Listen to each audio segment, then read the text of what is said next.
ولد أسطورة في بلد اسمها الأرجنتين، وبسرعة البرق مرت كل السنين.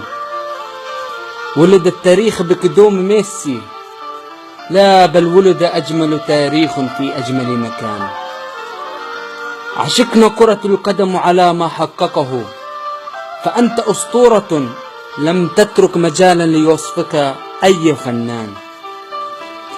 فحطمت كل المقاييس بيسراك، فقل لي هل أنت بشر مثلنا إنسان؟ هل أنت طبيعي في عالم مستدير؟ هل أنت من فصيلة الغزلان؟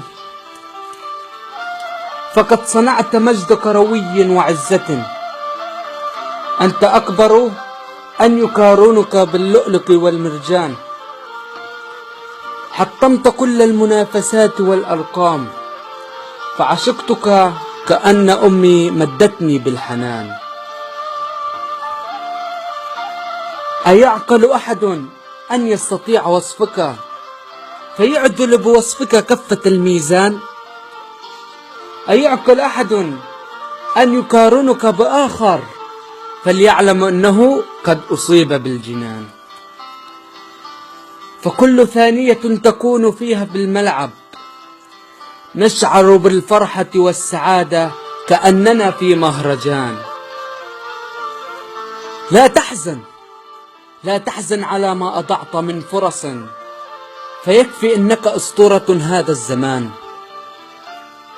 فدعهم يقولون ما يحلو لهم، أيكترث الثعلب لكلام الخرفان؟ فرأسك بالعالي مرفوع دائما، يكرهونك لأنك أذقتهم الحرمان. فأنت شوكة في أعناق الحاقدين، لأنك جعلت أساطيرهم في خبر كان. عملت وجهدت وانتصرت وحققت، ينتظرون منك هفوة لتكون سيرتك على كل لسان. فلتعلموا يا حاقدين أنه صنع مجدا، بكل أموالكم الفاسدة لن تنجحوا بالعدوان.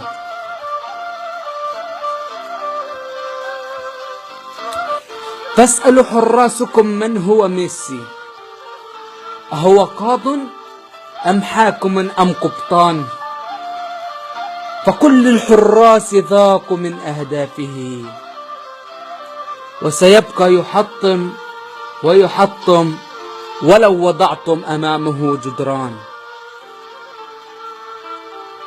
فقرار اعتزالك دولي هل في مكانه؟ فلن نقدر على تخيله، لم يكن في الحسبان. فباعتزالك باعتقادي ستنتهى متعة كرة القدم، هذا اعتقادي وأنا أكره الفقدان. شكرا.